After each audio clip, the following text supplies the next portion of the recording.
हरि ओम नमो नारायण। हरि ओम नमो नारायण। जय श्री कृष्णा। राधे राधे। जय माता दी। हर हर महादेव। जय भोलेनाथ। जय बजरंगबली भगवान। किसी भी भगवान के करीब पहुंचने के लिए आपको उनकी भक्ति करनी पड़ती है। ये तो सभी जानते हैं कि भगवान की हम भक्ति करते हैं, जो भी हमारे इष्ट देव होते हैं या जो भी शक्तियाँ होती हैं जिनकी हम उपासना करते हैं, पूजा करते हैं, तो हम उनके समीप पहुंचते जाते हैं। हमारा जो जुड़ाव होता है वो भगवान के प्रति बढ़ता जाता है और उन शक्तियों का भी जुड़ाव आपके प्रति बढ़ता जाता है। जब आप उनसे जोड़ना शुरू करते हैं तो वो भी आपसे जोड़ना शुरू करते हैं। बात होती है श्रद्धा और भाव की।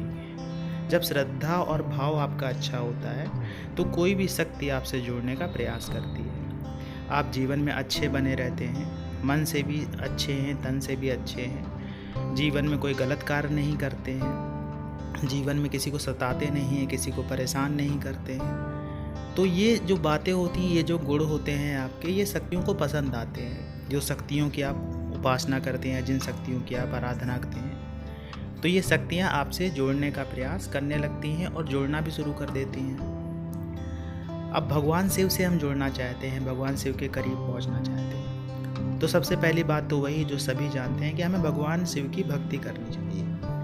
भगवान शिव में खोना चाहते हैं। देखिए, आपने देखा होगा कि दो व्यक्तियों का प्रेम होता है, आपस का प्रेम होता है। आप ये मान सकते जैसे एक पति और पत्नी का प्रेम है। तो पति और पत्नी का जो प्रेम होता है उसे समझा नहीं जा सकता।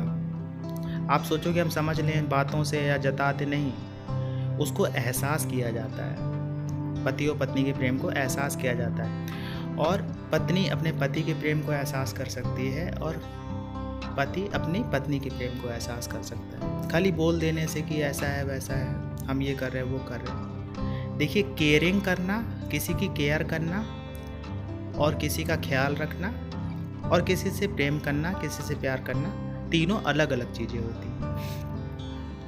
कभी कभी क्या होता है कि जैसे मान लीजिए आपकी वाइफ सही नहीं है, तबीयत ख़राब है, कुछ परेशानी है, तकलीफ़ में है, या आपके पति परेशान हैं या उनकी तबीयत ख़राब है या कुछ दिक्कत है, तो उनके प्रति आपके मन में सहानुभूति है या प्रेम है, ये आपको समझना पड़ेगा।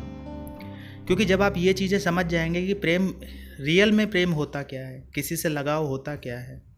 सहानुभूति एक अलग चीज़ होती है, केयर करना एक अलग चीज़ होती है, किसी ख्याल रखना एक अलग चीज़ होती है। सुबह दोपहर शाम टाइम से खाना दे देना, उनके कपड़े रेडी कर देना या उनका कुछ भी कर देना, एक अलग चीज़ होती है। लेकिन प्रेम एक अलग चीज़ होती है। प्रेम एक एहसास होता है जिसको शब्दों में बयान नहीं कर सकते हैं, उसको सिर्फ एहसास ही किया जाता है। अब जब भगवान शिव से आप जुड़ना चाहते हैं तो श्रद्धा भाव की बात क्यों बार बार की जाती है? श्रद्धा भाव की बात इसीलिए की जाती है क्योंकि देखिए, ऊपरी मन से बैठ के कुछ भी आप कितनी भी देर पूजा पाठ करते रहिए, कितना भी मंत्र जप करते रहिए, जब तक आपका लगाव उनसे हो नहीं जाएगा, जब तक आप उन्हें एहसास नहीं करने लगेंगे, और जब आप उन शक्तियों से जुड़ जाएंगे, जब आप उन शक्तियों को महसूस करने लगेंगे, अनुभूतियाँ करने लगेंगे। बोलते हैं ना कि भगवान की अनुभूति होना, वही होता है अनुभूति होना। ऐसा नहीं होता है कि आपके पास में बहुत सारा धन है और आपने बहुत बड़ी अखंड रामायण कर दी या फिर आपने रुद्राभिषेक कर दी, ये कर दिया, वो कर दिया, काफ़ी चीज़ें कर दी, लेकिन आपके मन में भाव रहा नहीं भगवान के प्रति। सिर्फ एक आप कर्म के जैसे कर दिए कि हाँ चलो ठीक है, कर देते हैं, हमने किया नहीं है, ऐसा है वैसा है, ये है वो है। इस तरह से सोच लेकर अगर आप करते हैं तो ज़रूरी नहीं होता है कि वो शक्तियाँ आपसे प्रसन्न ही हो जाएं या आपसे जुड़ जाएं या आप उनसे जुड़ जाएं। देखिए, एक वीडियो कल भी डाला था, परसों भी डाला था, उनमें सब में हमने यही बात की है कि एक लगाव, एक भाव आपके मन में भगवान के प्रति जब तक नहीं होगा तब तक आप उनसे नहीं जुड़ सकते हैं। जुड़ने के लिए आपके मन में लगाव होना चाहिए।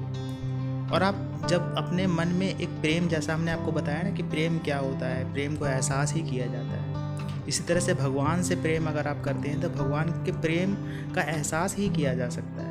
मन ही मन आप उसे समझ सकते हैं, मन ही मन आप उसकी अनुभूति ले सकते हैं। जब आपको भगवान से प्रेम हो जाएगा तब आप भगवान के समीप पहुंचना शुरू कर देंगे। भगवान के करना शुरू कर देंगे। पूजा पाठ करते हैं भगवान की और खो जाते हैं उनमें, आपको ध्यान ही नहीं रहता समय का, तब आप समझिएगा कि भगवान के करीब हैं, भगवान से जोड़ रहे हैं आप। और जोड़ने के लिए प्राथमिक चीज़ तो पूजा पाठ ही है, भगवान के प्रति श्रद्धा भाव है, उनको मन में चिंतन करते रहे, नाम का जप करना, ये तो प्राथमिकता ही है। अगर आप उनसे किसी से भी जोड़ना तो ये तो आप करते ही। जैसे आपको किसी इंसान से प्रेम है तो आप जोड़ना चाहते हो तो क्या करेंगे, आपको उसका ख्याल आएगा पूरे दिन, आप पूरे दिन उसके बारे में सोचते रहेंगे, कभी मैसेज करेंगे, कभी बात करने का प्रयास करेंगे, कभी उसके लिए कुछ अच्छा करने का प्रयास करेंगे। ऐसे ही भगवान के प्रति लगाव होता है, ऐसे ही भगवान के प्रति प्रेम होता है, सच्चा प्रेम बोलते हैं। तो जब आप भगवान के प्रति लगाव रखने लगेंगे, भगवान के प्रति जुड़ाव आपका हो जाएगा,